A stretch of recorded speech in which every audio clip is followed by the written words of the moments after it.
The idea for the two-story, air-conditioned Catio didn't start with a blueprint. It started with a laminated letter and a declaration of war. Before that letter, my life was a simple, peaceful affair, governed by two things: my graphic design deadlines and the whims of my cat, Apollo. To be clear, Apollo is not just a cat.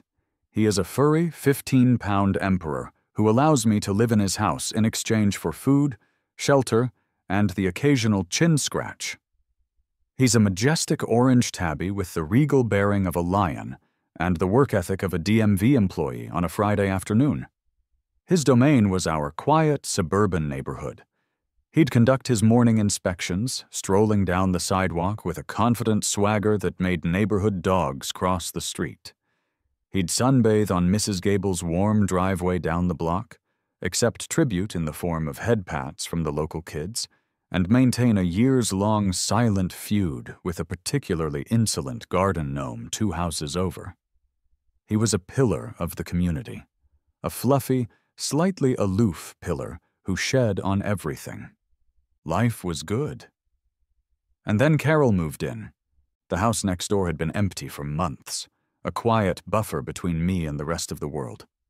Then, one day, a minivan the color of disappointment appeared in the driveway, followed by an army of decorative flamingos, each one planted in the lawn with militaristic precision. I knew, with a certainty that chilled me to my core, that my era of peace was over. My first official meeting with Carol happened over the low wooden fence that separated our properties. It was a Saturday. I was on my back porch, nursing a coffee, watching Apollo meticulously stalk a leaf that was blowing across the lawn. It was a high-stakes operation, clearly. Ahem.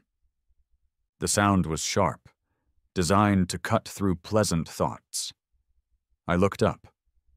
A woman with a haircut that looked like it could repel rain, and a visor pulled down so low it was a miracle she could see, stood on the other side of the fence. Her floral polo shirt was tucked aggressively into a pair of crisp khaki shorts. "Hi there," I said, offering a neighborly smile. "I'm Leo." "I know," she said, her eyes skipping past me to scan my yard for violations. "I'm Carol. I just moved in." "Welcome to the neighborhood," I said, the words feeling like ash in my mouth. Her gaze finally landed on Apollo, who had successfully captured the leaf and was now batting it around like a conquered foe. Her lips tightened into a thin, bloodless line. "Oh," she said, her voice dripping with a sweetness so fake it could give you cavities. "You have a cat." She said the word cat with the same tone one might use to describe a persistent fungal infection. "That's Apollo," I replied, my smile feeling strained. "He owns the place. I just pay the mortgage and operate the can opener." Carol did not laugh. I don't think the muscles in her face were capable of forming a genuine expression of amusement. "He certainly roams," she said, her eyes narrowing. "I've just been elected president of the Neighborhood Beautification Committee, and we're trying to maintain a certain standard around here. Unsupervised animals can be a real nuisance." The Neighborhood Beautification Committee, I would later learn, consisted of one member, Carol. She had elected herself, presumably in an uncontested landslide. Apollo, sensing a hostile presence, stopped playing with his leaf, sat up, and began to groom himself with an air of profound indifference, pointedly showing Carol his backside. I'd never been prouder. I tried to brush it off. "Ah, he's harmless. Mostly just naps and judges people from a distance."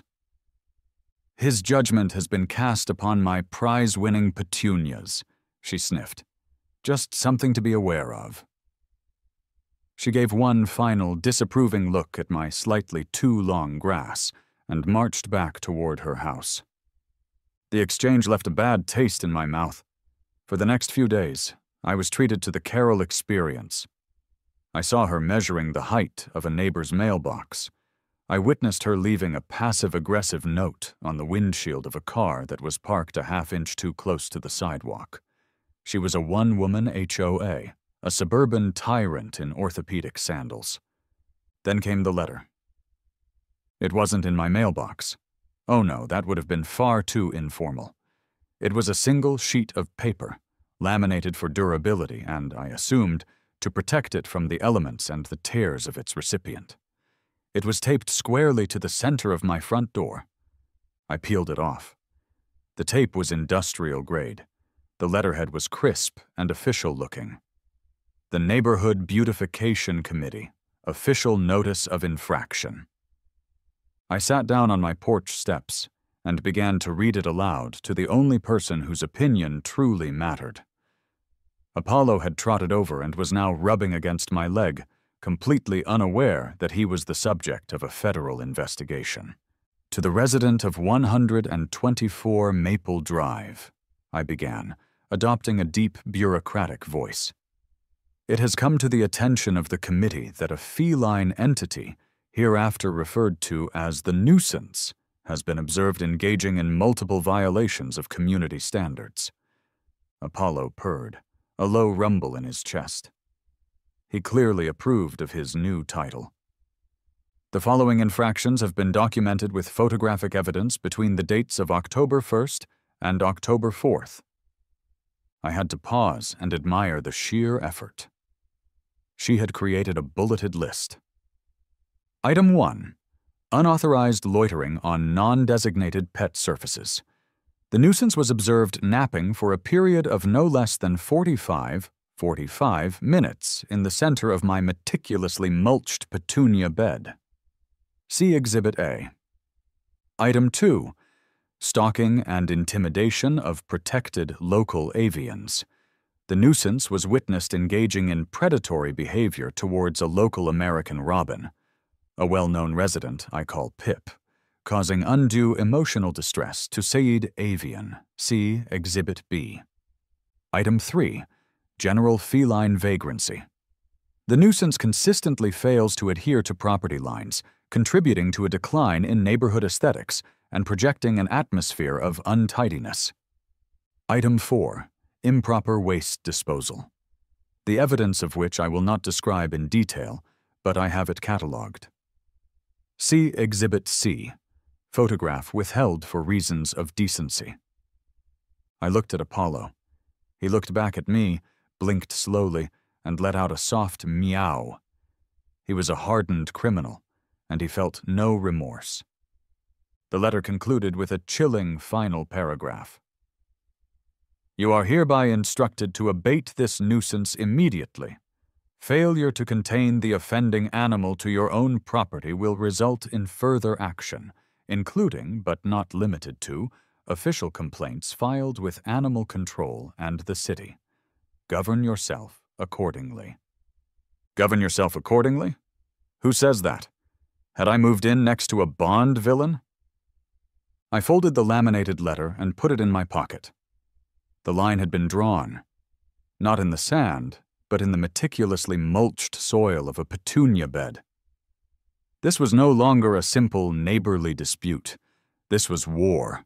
And in this war, I was on the side of the furry orange guy who was currently trying to chew on my shoelace. I had to defend his honor.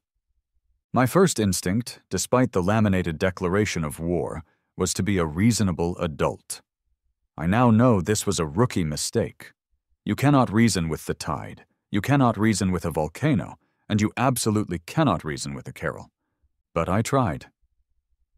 The next day, armed with a plate of still warm chocolate chip cookies, a universal peace treaty, I walked the 10 paces to her front door.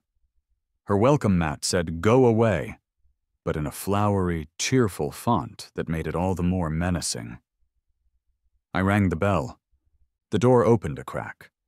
Carol peered out, her eyes immediately flicking down to the plate in my hands. "Can I help you?" she asked. "Hi, Carol, it's Leo, from next door," I said, hoisting the plate. "I baked these and thought I'd bring some over. A welcome to the neighborhood gesture." She opened the door wider, but didn't invite me in. Her living room, visible over her shoulder, was a sea of beige. It looked like the waiting room for a moderately priced dental practice. Not a single pillow was out of place. It was terrifying. "That's thoughtful," she said, eyeing the cookies with suspicion. "I don't eat gluten or sugar." "Right, of course," I said, my cookie-laden hand slowly dropping. "Well, listen, the main reason I came over was to talk about your letter." A flicker of triumph sparked in her eyes. "So you received the notice?" "Loud and clear. It was laminated and everything. Very official. Look, I get that you're not thrilled about Apollo being in your yard, and I'll, talk to him about it." She stared at me, unblinking. "You'll talk to him?" "It's a process," I said, backtracking. "What I mean is, I want to find a solution here. He's an outdoor cat. He has been his whole life. It feels cruel to just lock him up inside all day." "What's cruel," she retorted, her voice dropping a decibel, "is finding his leavings in my flower beds. I've worked very hard on my garden. It's about respecting boundaries, Leo. There are rules, city ordinances, leash laws, for example." I blinked. I must have misheard. "I'm sorry, did you say leash laws?" "It's a perfectly viable solution for containing a pet," she said, puffing up with self-righteousness. "I see people walking their dogs all the time." "Carol, he's a cat. The last time I tried to put him in a harness, he went boneless, collapsed into a puddle of fur and indignation, and then somehow managed to get it wrapped around a ceiling fan. It was a whole thing."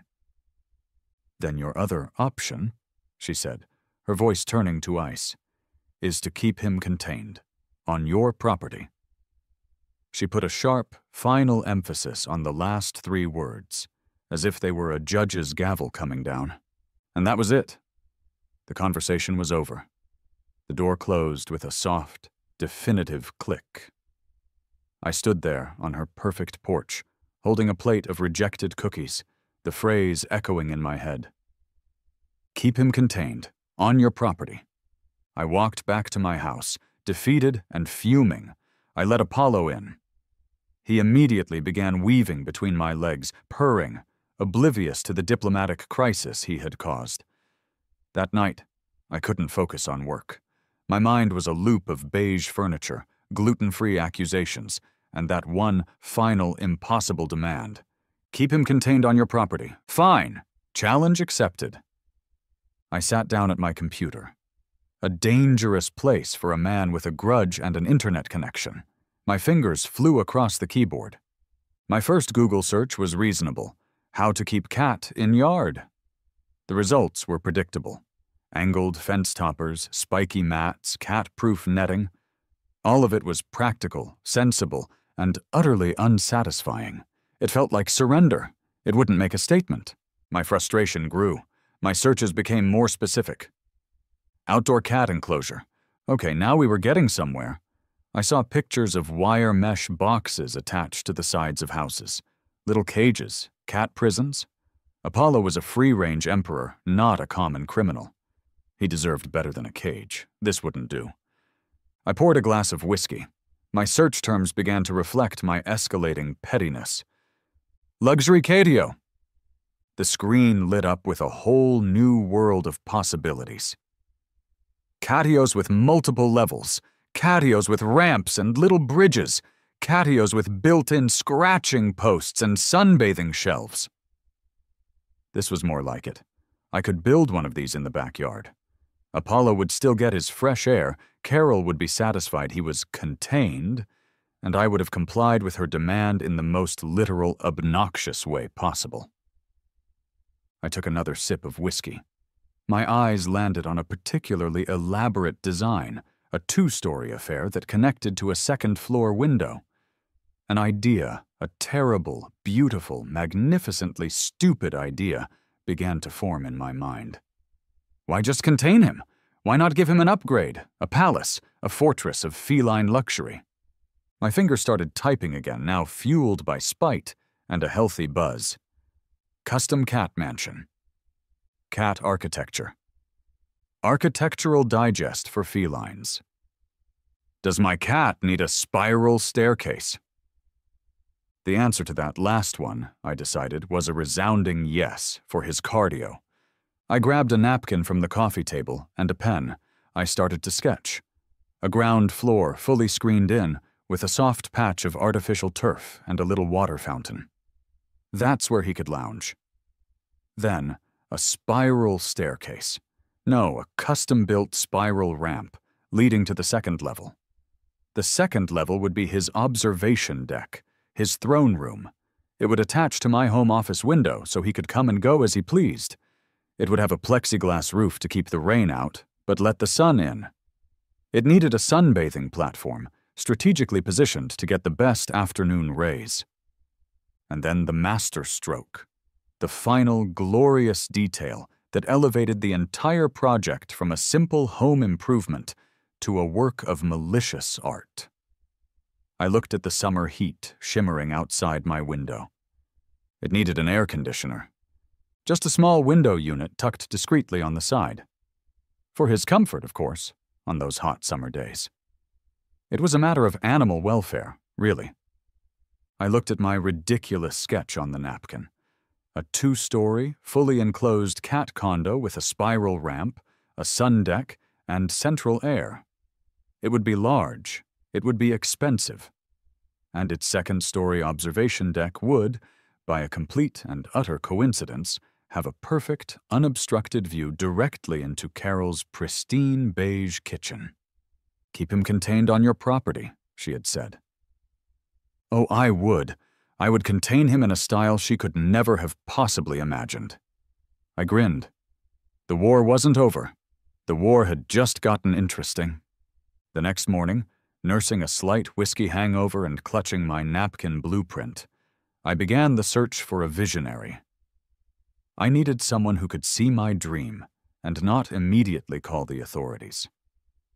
I needed a contractor who understood that because it will be hilarious was a perfectly valid reason for a major construction project. This, it turned out, was a tall order. My first call was to a company called Prestige Patios and Decks. A cheerful-sounding guy named Kevin answered. Prestige Patios, Kevin speaking. Hi, Kevin. My name's Leo. I'm looking to get a quote on a custom patio build, I said, easing into it. You've come to the right place, Leo. What are you thinking? Redwood? Composite? A nice pergola, maybe? Something like that, I said. It's a 2-story structure. Screened in, kind of an enclosure. Love it! A 2-story screened-in porch, fantastic for entertaining. We can do that. What kind of square footage are we talking? Well, I took a deep breath. It's for my cat.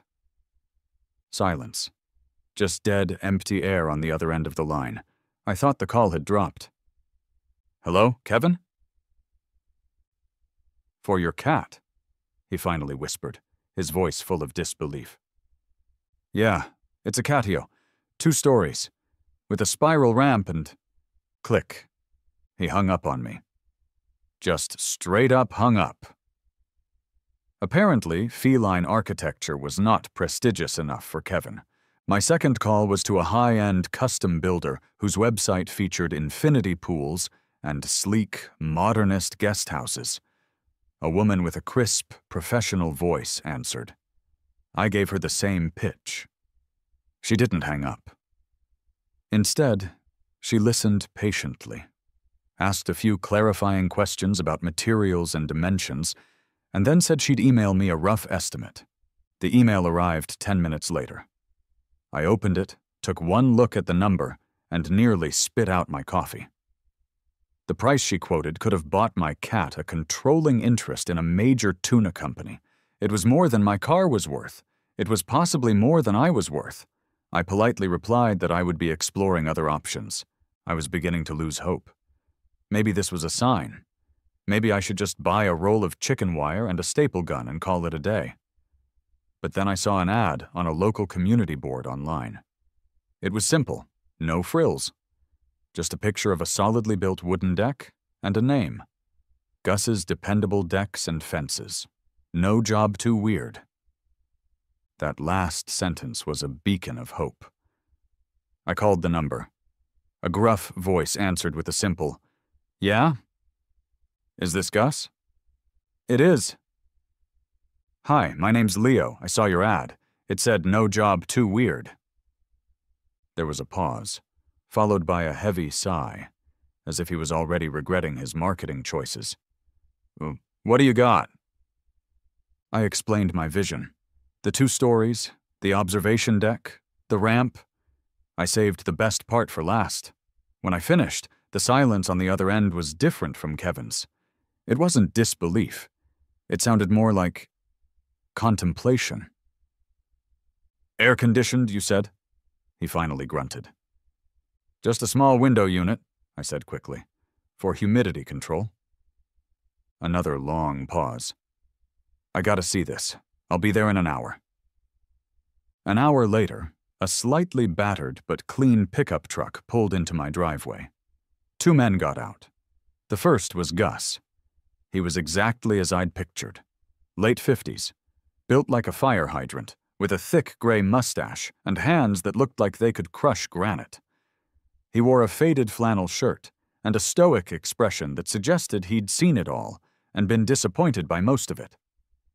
The second was a younger guy, maybe early 20s, with wide, perpetually confused eyes and a baseball cap on backwards. This, I would learn, was his nephew, Dave. I led them into the backyard. Gus stared at the side of my house, his eyes narrowed, already taking measurements in his head. Dave just looked around, bewildered. I handed Gus the napkin. He held it with 2 thick fingers, studying my crude drawing with the seriousness of an art critic at the Louvre. "So," Gus said, his voice a low rumble. "First floor here." He pointed to the spot below my office window. "Screened in. Door for you to get in and clean it." "Exactly," I said, encouraged. "Spiral ramp goes up to the 2nd level. That attaches here." He pointed to the window. "Plexiglass roof. Sun deck." "You got it." He looked at me, his gaze intense. "And the AC unit?" "Right there," I said, pointing to a spot on the side. Discreetly. Gus handed the napkin to Dave, who stared at it like it was written in a foreign language. Like a big doghouse?" Dave asked, his voice cracking slightly. "No," I said firmly. "More like a condo. The 1st floor is his lounge and bistro area. The 2nd floor is the penthouse suite and observation deck. It's a lifestyle."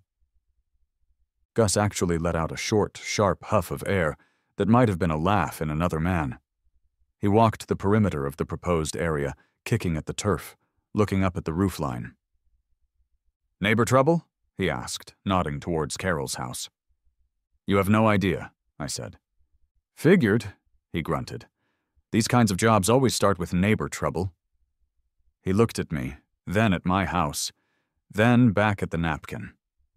I could see the gears turning in his head. He was a builder, a craftsman. The sheer glorious stupidity of the project was appealing to him on a professional level.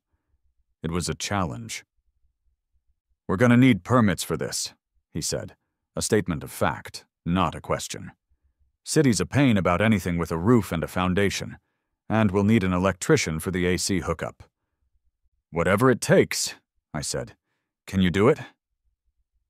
Gus looked over at Dave, who was now just staring at Apollo, who had appeared in the window and was watching the proceedings with regal disdain. Gus looked back at me, and a slow grin spread across his face, cracking the stoic facade. "Son," he said, clapping a heavy hand on my shoulder, "we're gonna build your cat a palace." The next 2 weeks were a whirlwind of bureaucracy, made hilarious by my running commentary to myself. Gus, true to his word, was a professional. He drew up real, honest-to-God blueprints. They looked absurdly official. There were call-outs for feline lounging platform and primary scratching post, cedar, and 1.5 m spiral ascension ramp. He submitted them to the city planning department. I had to go down there with him to sign the final application. The woman behind the counter, a tired-looking official named Brenda, stared at the blueprints for a solid minute. "Mr. Davis," she said, not looking up, "this plan is for a 2-story screened-in structure with an electrical hookup." "Yes, that's right," I said proudly. "What is the intended purpose of this accessory dwelling unit?" she asked, the words dripping with bureaucratic suspicion. Gus stepped forward before I could say something stupid. "It's a porch," he said, his voice calm and steady. "An enclosed, multi-level porch."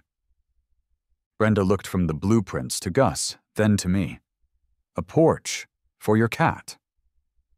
"He has a sensitive disposition," I said solemnly, "and a fondness for architecture."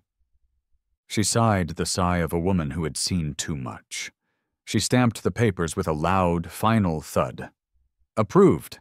Just make sure your inspections are scheduled, and don't let me see it on the news." As we walked out, Gus handed me my copy of the approved, stamped blueprints. "Rule 1 of weird jobs, kid," he said, a twinkle in his eye. "Always get the paperwork in order. Now let's go buy some lumber." The budget he'd quoted me was significant, enough to make my savings account weep. But it was a fraction of the infinity pool lady's estimate. It was the price of victory. I transferred the deposit without a second thought. This wasn't just construction.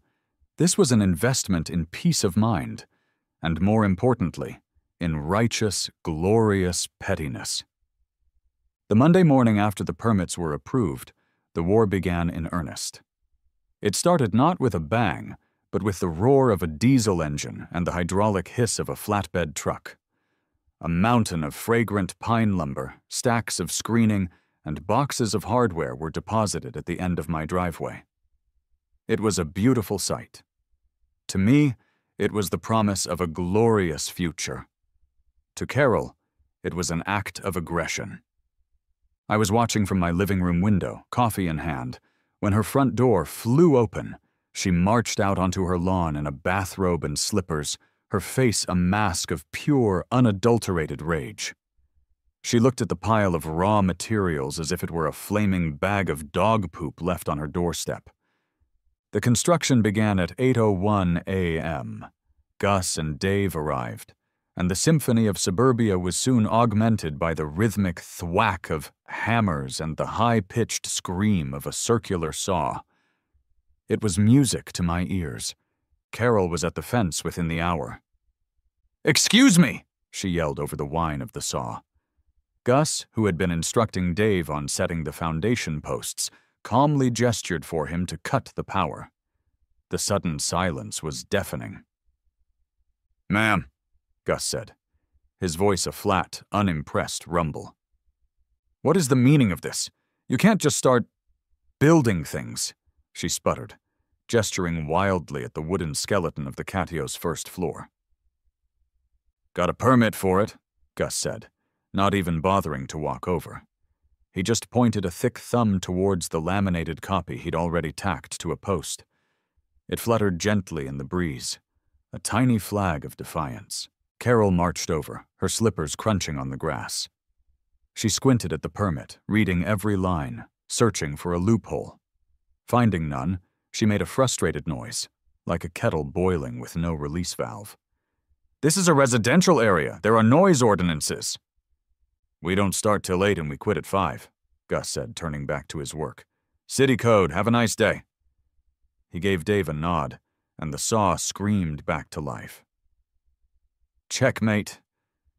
Carol stormed back into her house, but I knew this was just the first salvo. She wasn't the type to accept defeat. She was the type to escalate. And escalate she did. Her campaign of harassment was both pathetic and strangely impressive in its dedication. The next day, I saw her standing at her kitchen window, holding a digital camera with a telephoto lens, documenting every nail that was hammered. Later, she came out with a tape measure and began measuring the distance from the lumber pile to the curb, presumably checking for some obscure setback violation. She even called the lumber company to complain that their truck had left tire marks on the street. Her grand move came on Wednesday afternoon. Work was progressing beautifully. The first floor was framed, and the spiral ramp, a magnificent wooden helix, was starting to take shape. It was then that a squad car rolled slowly down our street and pulled up to the curb. 2 officers got out. One was older, with a thick mustache and a profoundly tired look in his eyes, as if he'd spent the last 30 years responding to calls just like this one.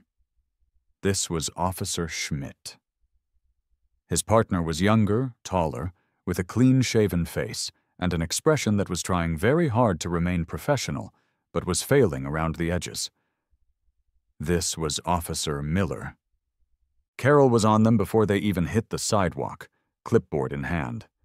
She pointed a trembling finger at my backyard. "Officers, thank goodness you're here. There's an illegal structure being erected on that property. It's a blight, a hazard." I saw Gus down his tools and sigh. I walked out my front door to meet them.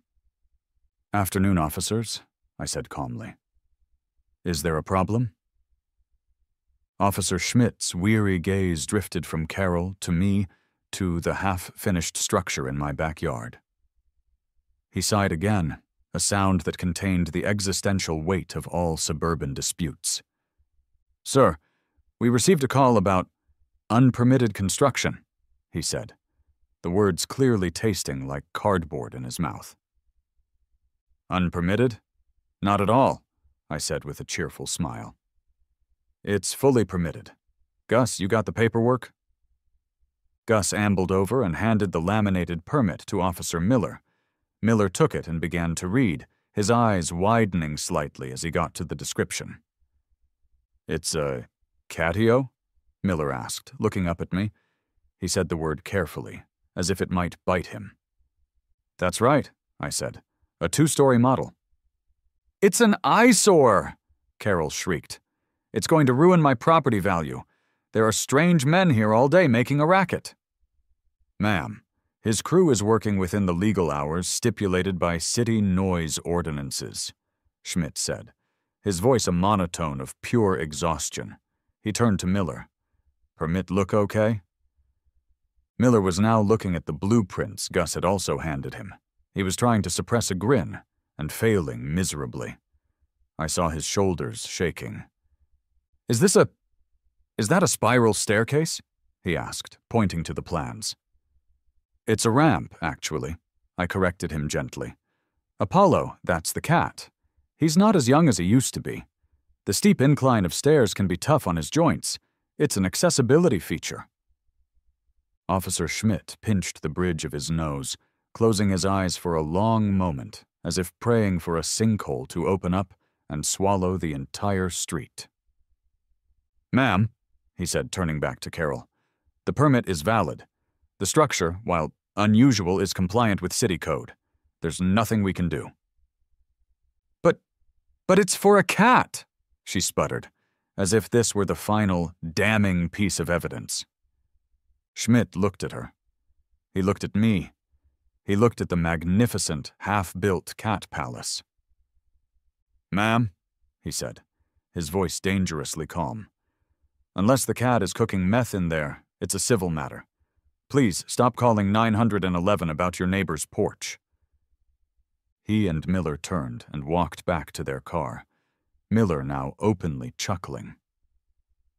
As they drove away, I saw him say something to Schmidt that made the older officer shake his head and stare bleakly out the windshield. Carol stood there, defeated, her mouth opening and closing like a fish. She shot me a look of such pure, venomous hatred that I almost felt a flicker of pity for her. Almost. I just smiled, gave her a little wave, and went back inside. The incident with the police turned the tide in the neighborhood. The Catio was no longer just a construction project. It was a local spectacle. The story of Carol calling the cops over a cat's porch spread like wildfire. People started finding excuses to walk past my house. The neighborhood, I discovered, was quietly divided into 2 camps: Team Carol and Team Leo. Team Carol consisted mostly of a few other older residents who muttered about property values and liked their lawns unnaturally green. But Team Leo was a broader, more eclectic coalition. Mrs. Gable, the sweet elderly woman from 3 houses down, stopped by one afternoon. "I think it's just wonderful what you're doing for that dear cat," she said, pressing a can of premium, dolphin-safe tuna into my hand. "Apollo is a gentleman, and he deserves a castle." A teenager named Kyle, who lived across the street, asked if he could take pictures of the construction progress for his TikTok. "This is epic, dude. Like peak suburban drama. My followers are eating it up." The Catio apparently had its own hashtag now. Even Gus and Dave were getting into the spirit of it. They started referring to themselves as feline architects. I came out one day to find Gus meticulously sanding the edge of the spiral ramp. "Gotta make sure there are no splinters," he'd grunted without looking up. "Can't have the client getting a paw injury before final inspection."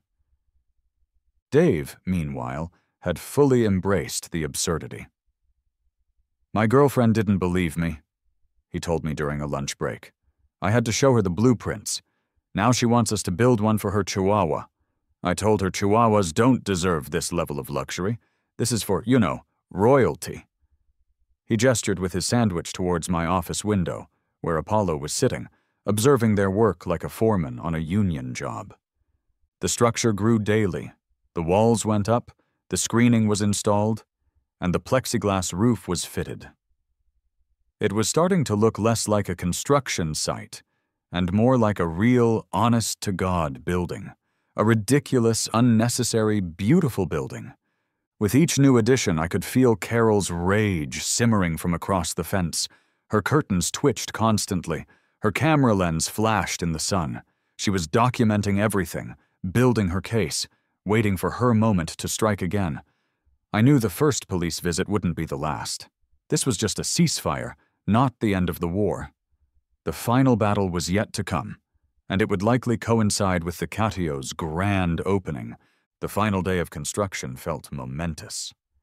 Gus and Dave were installing the last and most important feature: the small, elegant window AC unit.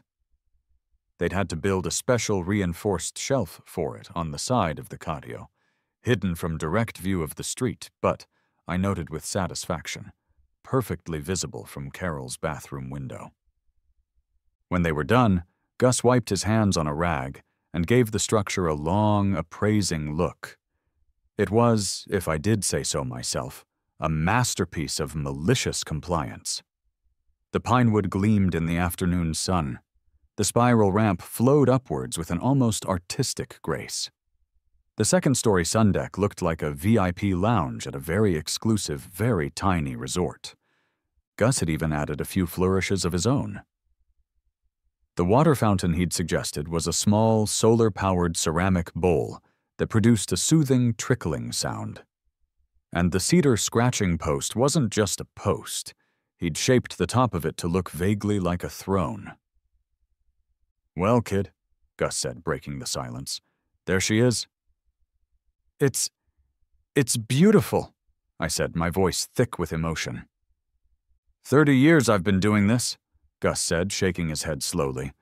"Built decks that could hold a helicopter. Built fences that could survive a hurricane. Never built a cat condo with central air." He paused, then clapped me on the back. "Gotta say, though, it's got good bones. Solid work." Dave was just taking pictures with his phone. "My girlfriend is so getting a chihuahua-sized version of this for Christmas," he said with an air of finality. "This is my Mona Lisa." I paid them the final amount, with a hefty tip, and thanked them for bringing my absurd vision to life. They had been more than contractors. They had been allies. To celebrate, I decided the Catio needed a proper christening. Not a big party, just a small, ironic, grand opening ceremony.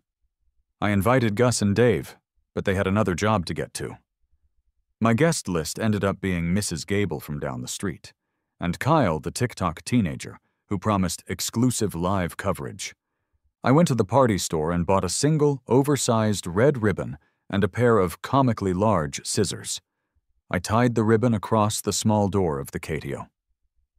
Kyle set up his phone on a small tripod, and Mrs. Gable arrived, holding another can of tuna as a housewarming gift for Apollo. "It's simply breathtaking, Leo," she cooed, gazing up at the second story. "A palace fit for a king." "Time for the main event," I announced. I went inside and scooped up Apollo, who had been napping on a pile of laundry and was deeply annoyed at being disturbed. I carried him outside. "And now," I said, holding him up for Kyle's phone, "I'd like to introduce the Lord of the Manor to his new summer home." I placed him gently on the ground in front of the open Catio door. The world waited with bated breath. This was it, the moment of truth. Apollo, in the grand tradition of cats everywhere, sniffed the entrance to his multi-$1,000 custom-built luxury palace, looked at me with an expression of deep disappointment, and then trotted over to the large cardboard box the AC unit had come in. He climbed inside it, curled up, and immediately fell asleep. Kyle burst out laughing. "Oh man, that is the most cat thing I have ever seen. This is gold." Mrs. Gable just smiled sweetly. "He needs time to acclimate. The box has a very welcoming aroma." It was at that precise moment of comedic anticlimax that she appeared. Carol. She didn't just walk over. She marched across her lawn with the grim determination of a general leading a final, desperate charge. She wasn't alone. Trailing in her wake was a harried-looking man in a cheap suit, clutching a briefcase. He had the defeated posture of a low-level city official who had drawn the short straw. "Aha!" Carol shouted, her voice triumphant. She brandished a clipboard like a sword. "The party's over, Leo." Kyle immediately swung his phone around to capture the new development. "Plot twist," he whispered. "Carol," I sighed, "I don't have any more cookies for you." "I've got you this time," she hissed, ignoring my comment. She gestured to the man beside her. "This is Mr. Henderson from the city zoning department. I filed an official inquiry and I found it." "Found what, Carol? My will to live?" I shot back. "The loophole," she declared. She brandished her clipboard. "According to the City Code Section 4, Paragraph B, any accessory dwelling unit, or ADU, cannot exceed 100 square feet or contain a dedicated electrical circuit without a separate, comprehensive electrical inspection and a residential occupancy permit. Mr. Henderson, the zoning guy, looked like he would rather be anywhere else on Earth." "Ma'am, as I explained, it's over 100 square feet. I measured it from my window," she crowed. "And it has that air conditioner. It's an illegal dwelling. You'll have to tear it down." She stood there, beaming, absolutely certain of her victory. She had studied the law. She had found the one rule she thought we had missed. Mrs. Gable looked worried. Kyle was filming with rapt attention. I just smiled. "Oh, Carol," I said, my voice calm and sweet. "You went to so much trouble." I walked over to the small table where I'd put the ceremonial scissors and picked up a handsome-looking binder I had placed there earlier. I opened it with a satisfying thwack. "You're right about Section 4, Paragraph B," I said, flipping through the pages. "It's a very interesting rule. However, it only applies to structures classified as an accessory dwelling unit. As you can see from our approved and stamped permit right here, this structure is officially classified as a screened-in porch." I held up the permit for her and Mr. Henderson to see. "But it's a dwelling for the cat," she stammered, her confidence wavering. "Is the cat paying rent, Carol?" I asked. "Does he have a lease agreement?" "No, he's just using the porch." "Furthermore," I continued, flipping to another tab in my binder, "regarding the electrical, you're talking about the inspection for an occupancy permit. But since this is a porch, not a dwelling, all we needed was a standard electrical sign-off for an external appliance outlet. which we have right here. Gus's electrician, a lovely man named Stan, had it signed by a city inspector last Tuesday. Here's your copy, Mr. Henderson. I handed the paper to the zoning guy. He glanced at it and let out a long, suffering sigh. Ma'am, he's right. All his paperwork is in order. It's a porch. A very elaborate porch, but a porch nonetheless. There are, as of now, no city ordinances governing the maximum square footage or air conditioning rights of a domestic feline's porch. Carol's face went through 5 distinct stages of grief in 3 seconds, ending on pure, incandescent fury. Her entire case, her meticulously researched legal attack, had crumbled into dust. And for the grand finale, as if on cue, a police car rolled down the street. It was Schmidt and Miller again. Carol had clearly called them preemptively, hoping to have them on hand to witness her triumph and escort me away in handcuffs, probably. Officer Schmidt slowed the car as he approached. He took in the scene, me with my binder, Carol with her clipboard, a defeated-looking zoning official, an old woman holding a can of tuna, and a teenager live-streaming the whole thing. He saw the completed Catio in all its glory. He didn't even stop the car completely. He just looked at Miller, shook his head, and put the car in reverse, backing slowly down the street and disappearing around the corner. He wasn't getting involved. He was officially done with the Catio wars. The silence that followed was delicious. Carol stood frozen for a moment, her mouth slightly agape. The intricate web of rules and regulations she had worshipped her entire life had betrayed her. Her ultimate weapon, the bureaucracy, had sided with me and my cat. She didn't say another word. She didn't have to. The look in her eyes was a novel of pure, seething hatred.